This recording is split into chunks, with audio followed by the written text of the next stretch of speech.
अवनी इस शादी के खिलाफ थी या कोई डिप्रेशन था? नहीं सर, अवनी तो बहुत खुशमिजाज हंसमुख लड़की थी।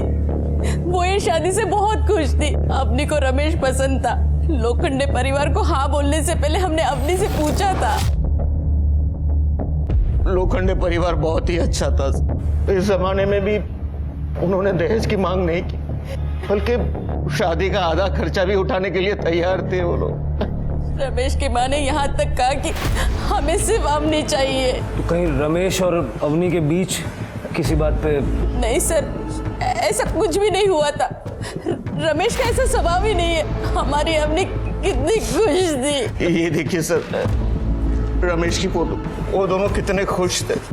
कोई और फोटो नहीं है क्या इसके अलावा? नहीं सर, फिलहाल तो एक ही फोटो। हम लोग तो शादी का इंतजार कर रहे थे कि शादी में खूब फोटो खिंचाएंगे सर। लोखंडे परिवार का नंबर चाहिए हमें। सर, ये रमेश के पिता वसंत का नंबर है।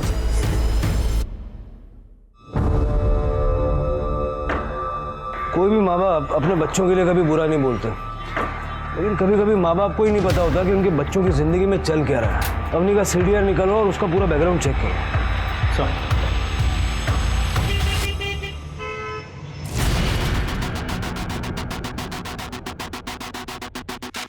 सर, अवनी जादव है, कॉलेज पास आउट, हंसमुख और बहुत ही हैप्पी गो लकी लड़की थी। स्कूल के टाइम से ही उसकी लड़कों के साथ दोस्ती थी, लेकिन कोई बॉयफ्रेंड नहीं था। सर, कॉल डेटा रिकॉर्ड्स में भी कुछ सस्पिशियस नहीं मिला। मैक्सिमम कॉल दोस्तों को किए गए थे। इसका मतलब अवनी के बारे में सब कुछ नॉर्मल था, सिवाय एक बात की कि उसने सुसाइड किया। डिप्रेस नहीं थी, उसका कोई अफेयर नहीं था, उसके मनचाहे लड़के के साथ 2 दिन में उसकी शादी होने वाली थी।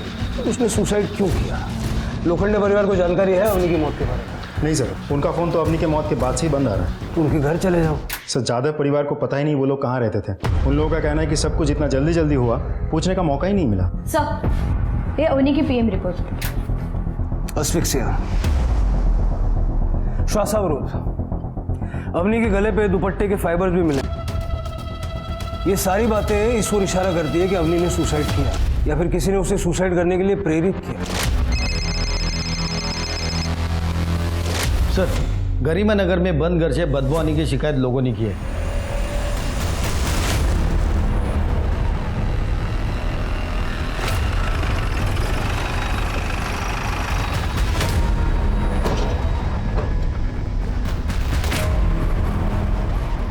मैं मकान मालिक मोरिया आठवले।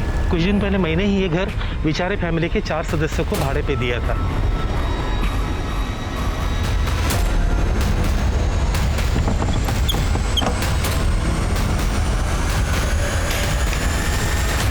और बॉडी की हालत देख के लग रहा है कि 4-5 दिन पहले मर्डर हुआ होगा। कोई आईडी वगैरह मिला? नो सर, बट सर,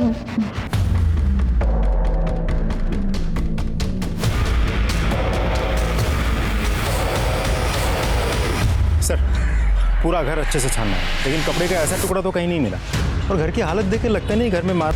मतलब कातिल जानता था कि लड़की रहती कहाँ है। मोहल्ले का सीसीटीवी फुटेज चेक करो और पड़ोसियों से बातचीत करो। सर, मौर्या जी, 1 मिनट। हाँ सर। रेंटल एग्रीमेंट की कॉपी चाहिए हमें। सर, उनको 1 महीने के लिए घर चाहिए था और पैसे भी एडवांस में दिए थे, इसलिए एग्रीमेंट कॉपी नहीं बनवाया। तो बिना एग्रीमेंट के घर भाड़े पे देना कानूनन जुर्म है, जानते हो? हाँ सर। कौन कौन था उनके परिवार में? वडील सदानंद विचारे, त्यांची बायको आणि 20-25 वर्षाचा मुलगा। वो लड़की देखने के लिए यहाँ नासिक आए थे, इसलिए उन्हें सिर्फ 1 महीने के लिए घर चाहिए था। सदानंद विचारे? हाँ। बीवी और बेटे का नाम क्या है? सर पता नहीं, मैंने तो डील सदानंद विचारे के साथ की थी। रहने वाले कहाँ के बोलो? सॉरी सर, पता नहीं। साहब, हमारी बेटी सुजाता, 1.5 महीने पहले उसकी शादी हो गई थी। तब से वो गायब है। लड़के के घर वालों को भी कोई पता नहीं मिल रहा है। वो भी सब गायब है साहब। गायब है? हमारे बेटी के लिए अच्छे घर से रिश्ता आया था, इसीलिए हमने पाटिल परिवार को हमारे घर पर बुलाया था। ये मेरे बाबा मनोहर पाटिल। नमस्कार। नमस्कार। और ये मेरी आई नंदिनी पाटिल। नमस्कार। और ये मेरी प्यारी छोटी बहन राखी। हेलो। लीला जी, ये मेरी धर्मपत्नी लीला है और ये है मेरी बेटी सुजाता। बहन जी आप भी बैठिए ना।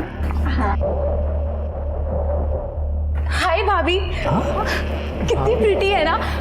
सॉरी सॉरी सॉरी, पहले आप दोनों एक दूसरे को तो हाँ बोल दो। वैसे एक बात बोलूं, भैया का तो पता नहीं पर मेरी तरफ से हाँ है।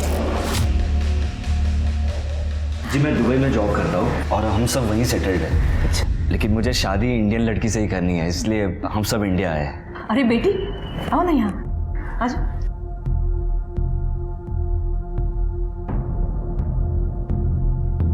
भाई साहब, लगता है हमारे बेटे को आपकी बेटी पसंद आ गई है।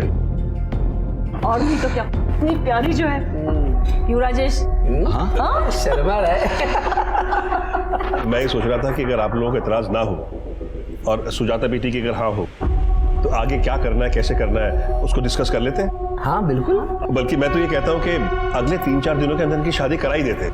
हाँ भाई साहब 4-5 दिनों के अंदर शादी मतलब बहुत जल्दी हो जाएगी। हॉल बुकिंग है, पंडित जी है, कार्ड छपवाने हैं, रिश्तेदारों को बताना है। सब ये सब करने की जरूरत नहीं है। अरे हाँ, जैसे कि हमने आपको बताया कि राजेश को जल्द से जल्द दुबई जाना है, नौकरी ज्वाइन करनी है ना, तो सबसे जरूरी बात यह है कि सुजाता का पासपोर्ट रेडी है कि नहीं। वो तो है, पर शादी की तैयारी भी तो। भाई साहब हमें एक सिंपल शादी चाहिए और सुजाता बेटी जैसी बहू मिल गई हमें तो और क्या चाहिए हमें। हाँ पर इतनी जल्दी शादी। प्लीज हाँ कर दीजिए ना, मुझे सुजाता ही चाहिए भाभी के रूप में।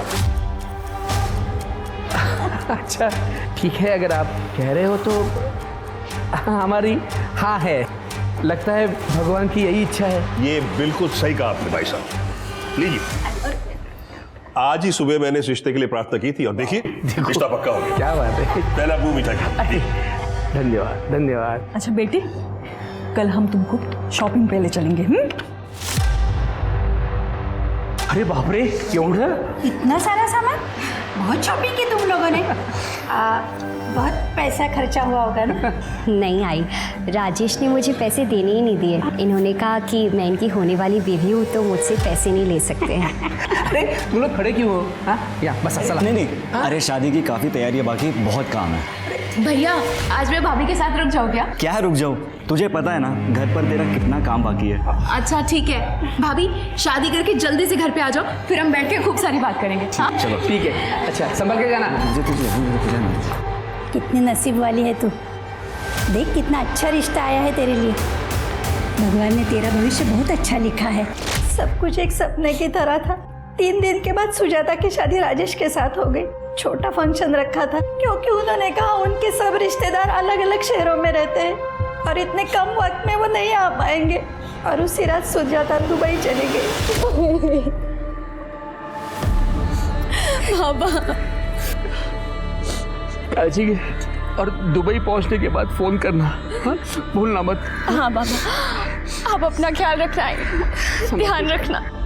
बस वही लास्ट टाइम था जब हमने अपनी बेटी को देखा था।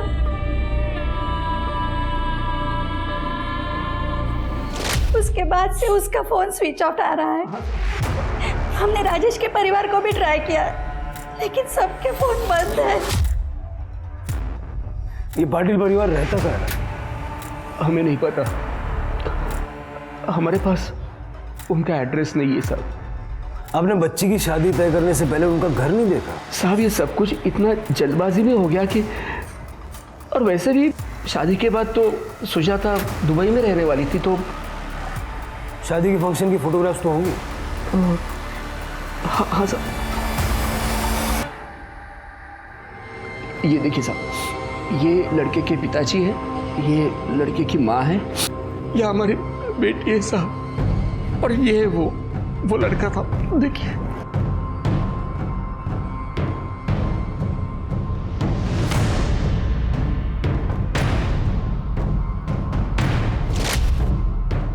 इसमें चेहरा साफ नजर नहीं आ रहा है। आपके पास दूसरी फोटो नहीं है? नहीं साहब, हमारे पास बस इतनी फोटोग्राफ्स है। वैसे उन लोगों ने काफ़ी फ़ोटो खींची थी, उन्होंने कहा था कि हम बाद में दे देंगे, लेकिन सब बाद में हमको समझ में आया कि हमारे साथ धोखा हुआ है। लेकिन ऐसा लग रहा था साहब कि हमारी बेटी के लिए इससे अच्छा रिश्ता हो ही नहीं सकता, इसलिए हमने कुछ पूछा भी नहीं।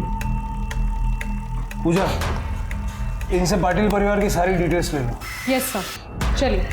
साहब हमारी बेटी को। हाँ चलो। राजदीप, ये राजेश का फेस कट कुछ रमेश जैसा नहीं लग रहा था? मतलब वो अंगूठियां और ब्रेसलेट भी मुझे सेम ही नजर आ रहे थे। राइट सर, हाइट, बॉडी, कदकाठी बिल्कुल वैसी ही है। पता करो ये राजेश कहाँ बेस्ड है, और उस रात राजेश और सुजाता ने वाकई में दुबई की फ्लाइट बोर्ड की भी थी या नहीं? सर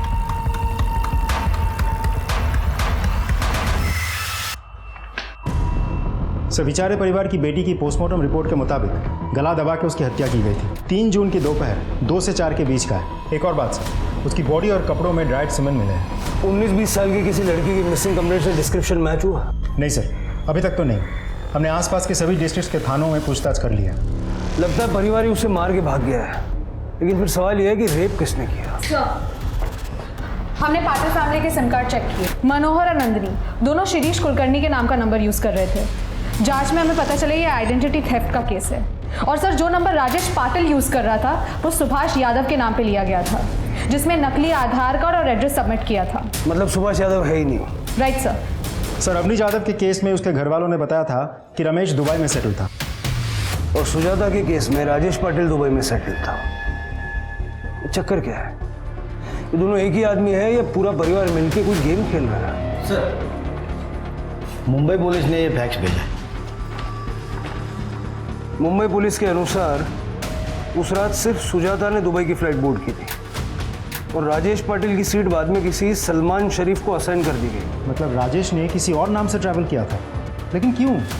सर, राजेश और सुजाता की शादी होती है। शादी के बाद राजेश सुजाता को दुबई लेके जाने वाला था अपने घर में, तो फिर सुजाता ने अकेले क्यों ट्रैवल किया?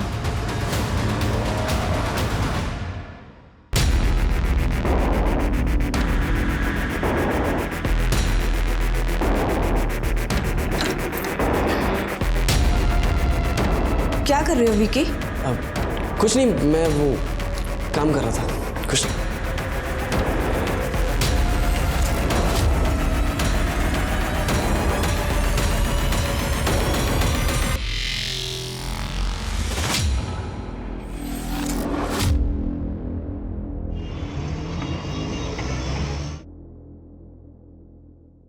सर, ये उमाकांत देशपांडे है। इनकी बेटी निधि शादी के बाद से ही मिसिंग है। बैठिए।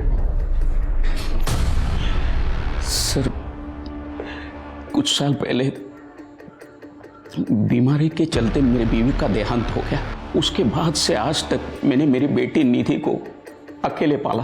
फिर उसकी शादी की उम्र हो गई तो मैंने मैट्रिमोनियल साइट पर उसके कुछ डिटेल डाल दिए थे, और कुछ 3 महीने बाद हमें एक अच्छा सा रिश्ता आया। आदित्य गडकरी, जो दुबई में काम करता है। दुबई में? और ये आदित्य अपने माँ बाप और छोटी बहन के साथ आपसे मिलने आपके घर आया होगा? इंस्पेक्टर साहब, ये आपको कैसे पता? आदित्य के पेरेंट्स तो बड़े अच्छे और समझदार इंसान हैं। उनको सिर्फ शादी की जल्दी थी, क्योंकि आदित्य को दुबई जाकर जॉब ज्वाइन करनी थी। तो उन्होंने सिर्फ निधि का पासपोर्ट तैयार है या नहीं इतना ही पूछा। दहेज भी नहीं मांगा होगा उन्होंने? ये कहा होगा कि कम से कम लोगों के दरमियान वो शादी करवाना चाहते हैं। इंस्पेक्टर साहब, इसका मतलब ये ऐसा दूसरे लोगों के साथ भी हुआ है? लगता तो ऐसे ही है। पिछले 3 महीनों में निधि या आदित्य के परिवार के साथ आपका कोई कांटेक्ट नहीं हुआ? नहीं, दुबई जाने के बाद निधि के साथ 1 हफ्ते तक मेरी बात हुई थी। उसने कहा भी कि वहां सब कुछ ठीक है। फिर अचानक उसका फोन बंद आने लगा। फिर मैंने आदित्य और उनके पेरेंट्स के साथ बात करने की कोशिश की, उनको कांटेक्ट करने की कोशिश की, लेकिन उनके फोन भी स्विच ऑफ आ रहे हैं। और आपको ये भी नहीं पता होगा कि नासिक में वो लोग रहते कहाँ हैं? नहीं, गुलाब सर्कल के आसपास कहीं तो रहते हैं, इतना उन्होंने बताया था। तो मैंने कुछ दोस्तों के साथ उन्हें ढूंढने की कोशिश भी की, लेकिन मेरे हाथ कुछ नहीं लगा। फिर मैंने मैट्रिमोनियल साइट के लोगों के साथ बात की, तो उन्होंने मुझे एक कंपनी का पता दिया। मैं उनके पास गया तो उन्होंने कहा कि आदित्य गडकरी नाम का कोई भी आदमी हमारे पास काम नहीं करता। इंस्पेक्टर साहब, बस इसलिए आपके पास आया हूँ मदद मांगने के लिए। देखिए, उनकी मोडस ऑपरेंडी काफ़ी हद तक हम समझ चुके हैं। आप ये बताइए कि ऐसा कुछ हुआ था जो हमें नहीं पता? शादी के 3 दिन पहले निधि के मोबाइल पे उसकी एक आपत्तिजनक फोटो किसी ने भेजी थी। आई शपथ बाबा, बाबा ये मैं नहीं हूँ, मैंने ऐसा कुछ नहीं किया। हाँ, मुझे पता है, मुझे तुझ पर भरोसा है, ये फोटो तेरी नहीं है। बाबा ये तो उसी नंबर से कॉल आया। हेलो। मुझे पता है, मैंने जो तुम्हें तुम्हारा नया फोटो भेजा है ना, वो तुम्हें बिल्कुल पसंद नहीं आया। कौन हो तुम? क्यों कर रहे हो मेरे साथ ऐसा? मैंने क्या बिगाड़ा है तुम्हारा? अगर तू चाहती है कि तेरे फोटो इंटरनेट पे वायरल ना हो तो कल शाम तक 5 लाख रुपए दे देना। 5 लाख?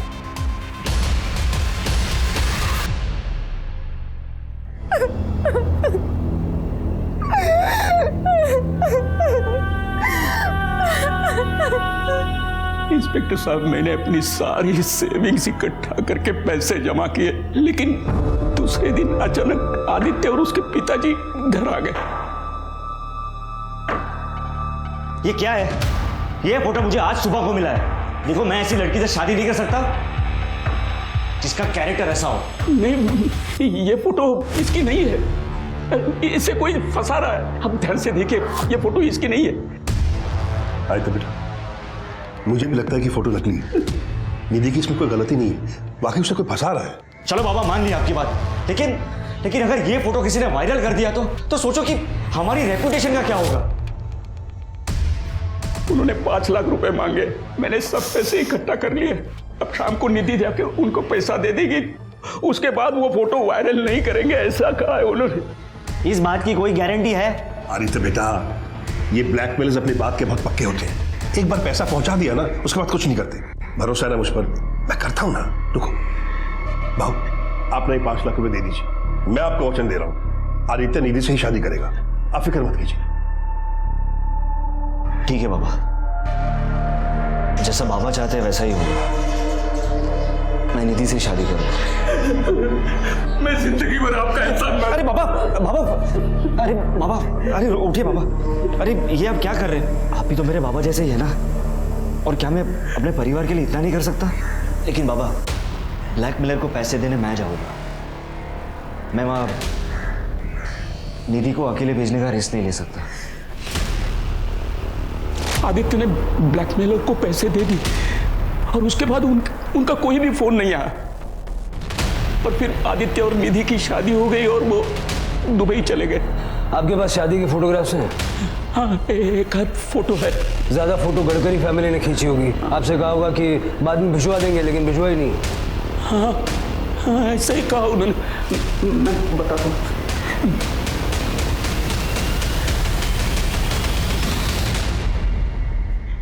सर, ये तो बेचारे परिवार की बेटी है। ये आदित्य की छोटी बहन है राखी। निधि देशपांडे, सुजाता खरे और अवनी जाधव, ये तीनों केस एक दूसरे से जुड़े हुए हैं। तीनों केसेस में सस्पेक्ट दुबई बेस्ड है और उसकी फैमिली का कोई अता पता नहीं। ये पाटिल, लोखंडे, गडकरी या जो भी कह लो, ये परिवार लोगों को धोखा देता है। निधि और सुजाता, इन दोनों लड़कियों को इस परिवार ने शादी के जाल में फंसाया। निधि की मॉब फोटो होने के बावजूद लड़के ने उससे शादी की और शादी के बाद से ये दोनों लड़कियां गायब। और तीसरी विक्टिम अवनी, उसने क्यों सुसाइड कर लिया? चक्कर क्या है? और राखी को किसने मारा? सर, कहीं ऐसा तो नहीं कि इन्हीं के द्वारा फंसाए हुए किसी परिवार ने बदला लेने के लिए राखी को मार डाला हो सकता है। इस परिवार की फोटो सर्कुलेट करो सब जगह। आई एम श्योर और भी विक्टिम सामने आएंगे। सर, आपका अंदाजा सही निकला। अवनी के फोन से कुछ डिलीटेड फोटोज मिले हैं। हमारी साइबर क्राइम टीम ने उन फोटोज को रिट्रीव कर लिया है। अवनी के पेरेंट्स को इस फोटो के बारे में पता नहीं था? सर, अवनी को तो हमने खो दिया था। बच्ची कुछ इज्जत भी ना चली जाए, इसलिए आपको नहीं बताया था फोटो के बारे में। उस दिन हम शॉपिंग करके घर वापस, इसलिए सर आपको फोन करने से पहले हमने फोन से सारे फोटोज डिलीट कर दिए थे। आपको हमें सब कुछ सच सच बता देना चाहिए था। किस नंबर से आई थी वो फोटोज? सर हमें नहीं पता, फोन तो आप लोगों के पास था। आपने वो फोटोज डिलीट कर दी, इसकी वजह से हमें वो नंबर भी नहीं मिल पाया। राजदीप सर, ये फोटो देखिए, क्या यही रमेश के माँ बाप हैं? हाँ सर, यही रमेश के माँ बाप हैं। और ये राखी? राखी? कौन राखी? हमें नहीं पता। तब तक तो राखी जिंदा थी, फिर यहाँ क्यों नहीं आई? और अगर यहाँ रैंसम का कॉल आया तो सुजाता के वहाँ भी ऐसे ही कॉल गया होगा। हाँ साहब, सुजाता को भी ऐसी असली तस्वीरें आई थी और उसके बदले में 5 लाख रुपए मांगे थे। सुजाता ने कहा था कि फ़ोन करने वाला बंदा आवाज़ से पढ़ा लिखा और जवान लगता है। बात तो तब बिगड़ी जब राजेश को इस बात का पता चला। और फिर राजेश के पिताजी ने आपसे ये कहा होगा कि अगर आप 5 लाख रुपया दे देंगे तो फिर भी राजेश आपकी बेटी के साथ शादी कर लेगा। और राजेश ने ये कहा होगा कि पैसा डिलीवर करने वो खुद जाएगा क्योंकि वो सुजाता को खतरे में नहीं डालना चाहता। हाँ बिल्कुल, लेकिन आपको ये बात कैसे पता? किस नंबर से आई थी फोटोज और कॉल्स? एक मिनट, वो सुजाता से मैंने नंबर लेकर रखा था। ये देखिए सर, ये नंबर। ये ठग परिवार लड़कियों को शादी के जाल में फंसाता है और उन्हें सुनहरे भविष्य के सपने दिखाता है। ये मॉफ्ट फोटो और ब्लैकमेल ये उसी ठगी का हिस्सा है। अभी जो विट्ठल ने हमें नंबर दिया उसे चेक करो और वो मैट्रिमोनियल वेबसाइट भी चेक करो जहाँ से इन्होंने अवनी, निधि और सुजाता को ढूंढा था। ये अमर, राजेश, रमेश, ये जो कोई भी है, हो सकता है इसका असली नाम और पता वहाँ से मिल जाए।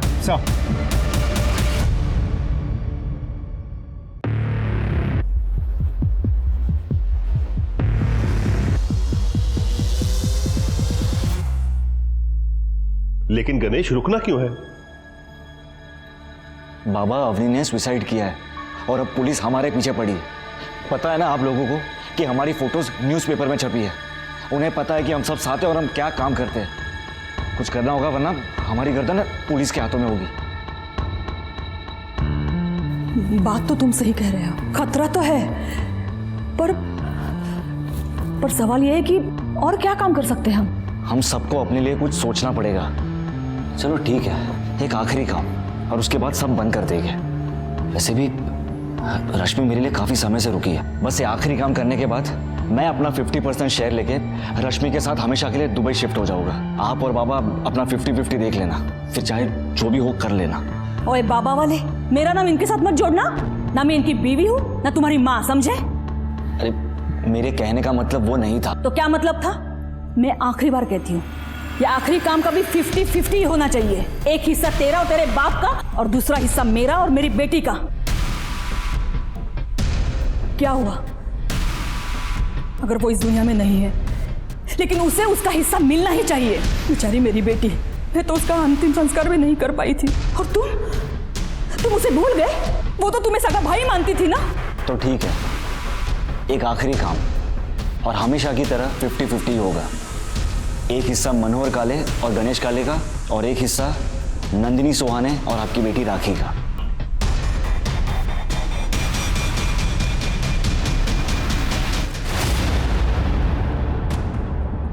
सर, स्केच को पेपर में छपवा दूं? नहीं पूजा, अभी नहीं, ये सतर्क हो जाएगा। सारे मैट्रिमोनियल वेबसाइट्स पे इस चेहरे को ढूंढो, देखो इसने किसी लड़की की प्रोफाइल पे इंटरेस्ट जाहिर किया है क्या। इससे पहले कि ये अपने अगली विक्टिम तक पहुंचे, हमें हर हाल में इसे रोकना है। Yes sir.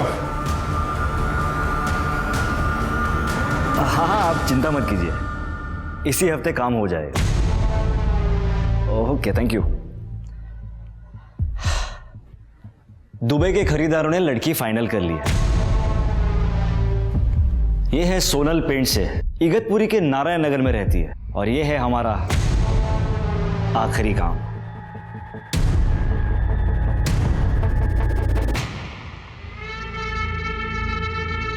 मनोहर, तुम इस वक्त यहाँ?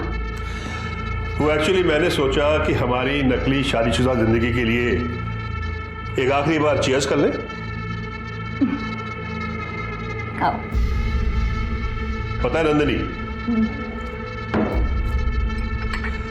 अगर हम उस रात को नहीं मिले होते ना, उस शादी में जहां हम दोनों बिन बुलाए बाराती थे, मुझे कभी पता ही नहीं चलता कि तुम भी मेरी तरह एक मास्टर ठग हो। रोहित वेड्स अंजू। अरे वाह, तुम्हें तो नाम भी याद है। वो दिन मैं कैसे भूल सकती हूँ। उस दिन तो मैं फंसते फंसते बच गई थी। हे, कौन हो तुम?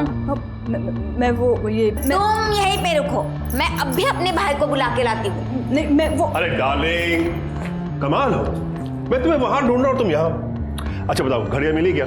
अरे वहां सिरा साहब वेट कर रहे हैं, तुम यहाँ बातें कर रही हो।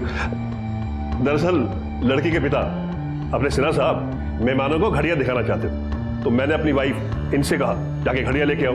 और ये है कि तुम मीरा अब खड़ी रहोगी क्या? वहां वेट कर रहे हैं सिन्हा साहब, चलो चलो चलो। उस दिन तुमने क्या नाटक किया था मनोहर कि मैं तुम्हारी बीवी हूँ। और देखो, उस दिन के बाद आज तक हम लोग साथ में काम कर रहे हैं। सच में हम दोनों ने मिलकर कितने बड़े बड़े काम साथ में किए। नंदनी, मुझे लगता है कि हम दोनों को शादी कर लेनी चाहिए। मेरी बात का बुरा नहीं लगाना। सोचती तो मैं भी हूं कभी कभी कि राखी के मौत के बाद मैं भी अकेली पड़ गई हूं। वैसे तुम्हारी पत्नी बनकर जिंदगी गुजारना इतना भी बुरा नहीं है। तो ठीक है, इस आखिरी काम के बाद हम दोनों शादी कर लेते हैं। चीयर्स। चीयर्स। सर, नकली दूल्हे की प्रोफाइल मिल गई है। सर ये देखिए। रोहन वर्तक, बैकग्राउंड सेम है, फैमिली डिस्क्रिप्शन भी सेम है, इगतपुरी का एड्रेस है, लेकिन कोई नंबर नहीं दिया। सर, कांटेक्ट के लिए एक ईमेल आईडी है। फटाफट ये ईमेल आईडी साइबर सेल को भेजो ट्रेस करने के लिए, और इगतपुरी चलने की तैयारी करो। Yes sir.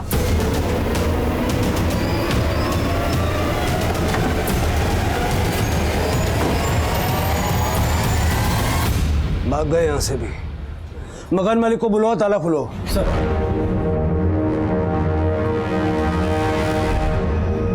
दरवाजा खोलो।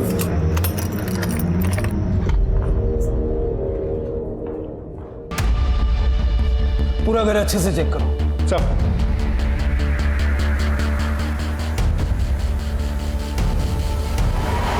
कहाँ रहते हो तुम?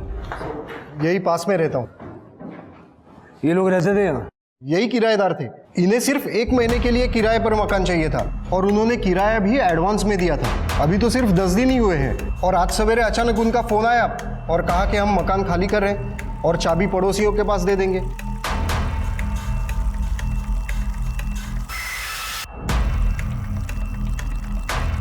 सर, ये देखिए। फॉरेंसिक में भेज दो इसे। सर, ये देखिए, नंदिनी की साड़ियां मिली हैं।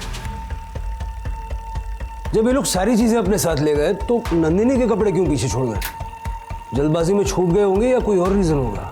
मकान मालिक से मनोहर का नंबर लो जिसे उसने सुबह कॉल किया था। मुझे इन लोगों की लोकेशन चाहिए।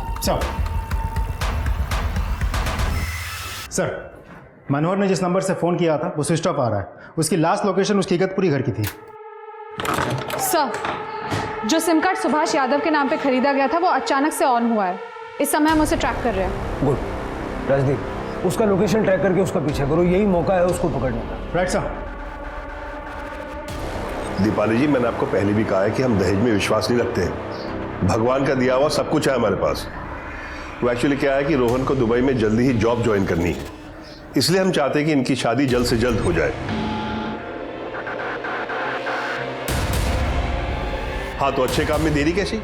आप कहे तो अभी आ जाए। ठीक है। लोकेशन तो यही दिखा रहा है।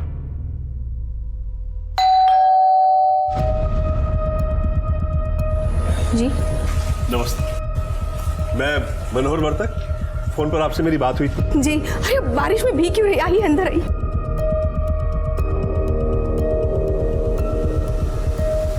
ये है मेरा बेटा रोहन वर्तक। इसी के रिश्ते की बात मैंने आपसे की थी। जी नमस्ते। ये मेरी बहन रश्मि। नमस्ते। अब बेटा आपकी मम्मी नहीं आई? कि वो दरअसल इनकी माँ और मेरी बीवी नंदिनी बीमारी की वजह से बहुत साल पहले गुजर गई। I am so sorry.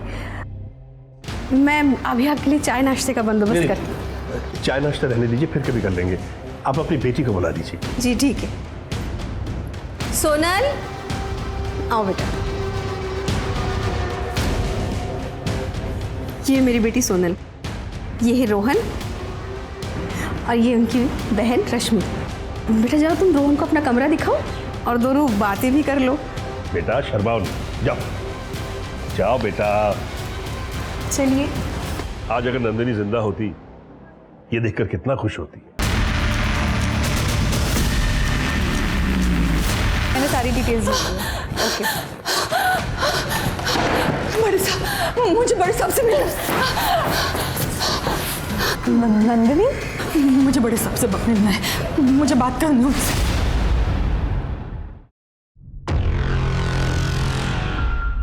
जब से हमने पार्टनरशिप की है उस दिन से परिवार की तरह अपने लड़के के लिए बहू ढूंढने का नाटक कर रहे हैं हम। और लड़कियों को जिस्म फरोशी के लिए दुबई में बेच देते थे। बेचने से तो पैसे मिल ही जाते थे, लेकिन ब्लैकमेल करके भी हमारी कमाई हो जाती थी। रश्मि और उसका भाई विकी दोनों भी लड़कियों की फोटो को ना मॉर्फ करके ब्लैकमेल किया करते थे। लेकिन अवनी की मौत के बाद और मेरी बेटी राखी के मौत के बाद हमने ये सब बंद कर दिया था। राखी को किसने मारा? मुझे नहीं पता। राखी उस दिन घर पे अकेली थी। हम लोग घर आके देखते तो वो फिर हम लोगों ने डिसाइड किया आखिरी एक काम करते, जो भी पैसा मिलेगा वो लेके हम लोग अपने अपने रास्ते निकल जाएंगे। हमने एक लड़की भी फाइनल की थी, पर उसी दिन उसकी बात सुनी मैंने।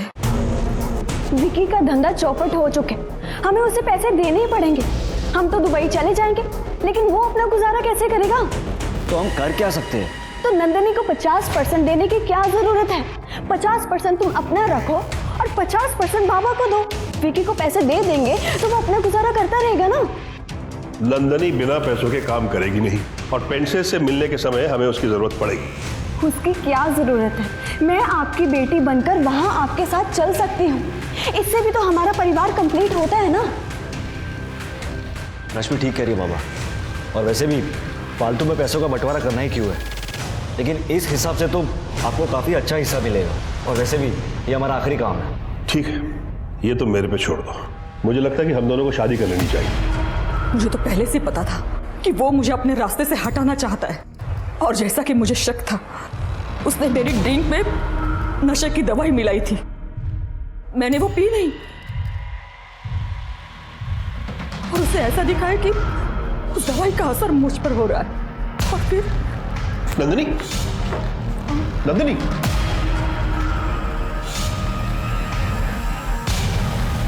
हेलो गणेश। तुम्हारी वजह से न जाने कितनी लड़कियां और उनके परिवारों की जिंदगियां बर्बाद हो गई। एहसास है तुम्हें? अवनी ने तो तुम लोगों की वजह से सुसाइड कर लिया। तुम्हें इंसाफ चाहिए। मैं मानती हूँ मैंने बहुत गलतियां की है, और उसकी सजा भगवान ने मुझे दे भी दी है। मेरी बेटी राखी को मुझसे छीन के उसका तो अंतिम संस्कार तक नहीं कर पाई साहब मैं। लेकिन साहब, वो मनोहर और वो गणेश, वो दोनों भी उस सजा के हकदार है साहब। इस वक्त वो दोनों का बता सकते हो? सोनल पेंट से 24/130 नारायण नगर। इनको भी लेके चलना साथ में। नारायण नगर 24/130। बाप बेटे दोनों वहां पहुंच रहे, फटाफट निकलो, मैं भी निकलूं।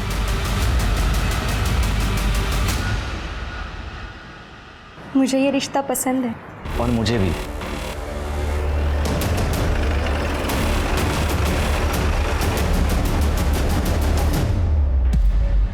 भगवान तेरा लाख लाख शुक्र है। बस ऐसे इनके सर पे हाथ रखना और इस रिश्ते को फलने फूलने देना। शादी की डेट फिक्स करने से पहले भगवान का आशीर्वाद लेना बहुत जरूरी है। बस शादी 3-4 दिनों में हो जानी चाहिए। जो आप ठीक समझे। चलिए ना, एक सेल्फी ले लेते हैं। सेल्फी?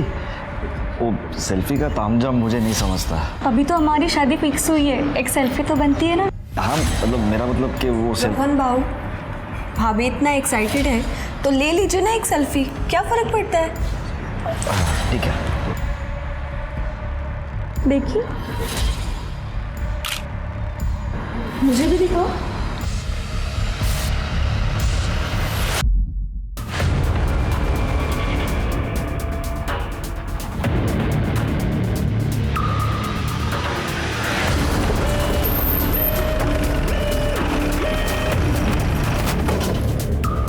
सर अगर ये बाहर है तो अंदर कौन है फिर? लंबी कहानी है राजदीप, अभी फिलहाल जो अंदर हैं उनको सरप्राइज देते हैं। मैंने खाना ऑर्डर किया था, शायद वो आ गया है। जी? अरे आप ऐसे घर में किसी, कौन है आप? मैं इस ढोंगी की नकली मां हूं।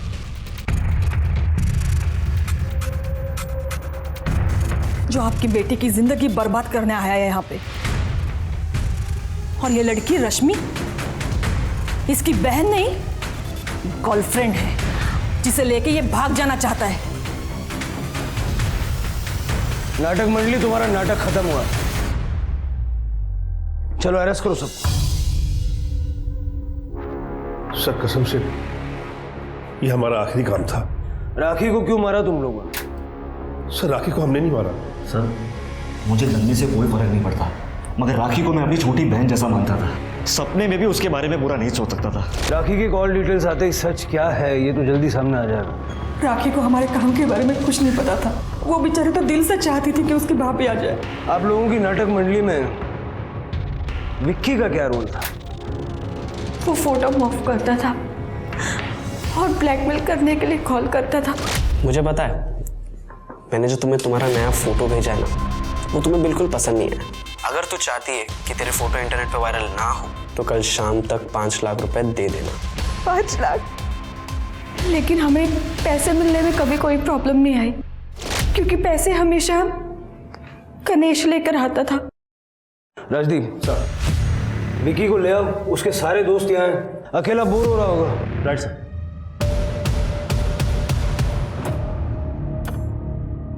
क्या फायदा ये हुनर का, अब मैं ये काम अकेले भी नहीं कर सकता।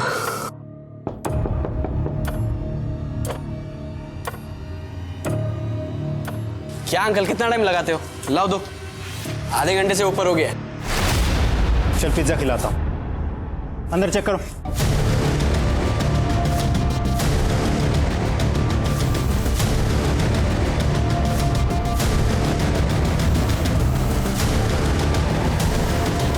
सर ये देखिए कपड़ा। ये टुकड़ा जो राखी ने उस दिन पहना था जब तूने उसको और मर्डर किया। राखी की लास्ट लोकेशन भी तेरे घर की है। अब मुंह खोलेगा या डंडा डाल के बुलवा। सर मैं बताता हूँ। सर मुझे हर काम के 2 लाख रुपए मिलते थे। पिछले 6 महीने में मैंने 12 लाख रुपए कमा लिए थे। फिर एक दिन रश्मि और गणेश ने कहा कि ये काम बंद करना पड़ेगा। मुझे बहुत गुस्सा आया सर। इस बात पे मेरी गणेश से लड़ाई भी हुई थी सर। उसने कहा कि तू अब अपना देख ले। एक तो वो मेरी बहन को भी साथ में लेके जा रहा था। तो सर मैंने सोच लिया राखी से बदला ले लूं, क्योंकि राखी ने मुझे कहा था उसे एडिटिंग सीखनी है और मुझे पता चला कि ये लोग शॉपिंग के लिए बाहर जा रहे हैं। तो मैंने एडिटिंग के बहाने राखी को वहाँ बुला लिया था। तू ये भी नहीं जानता ना कि राखी गणेश की सगी बहन नहीं थी। सर ये बात मुझे बाद में अपनी बहन से पता चली। अब जेल में सड़।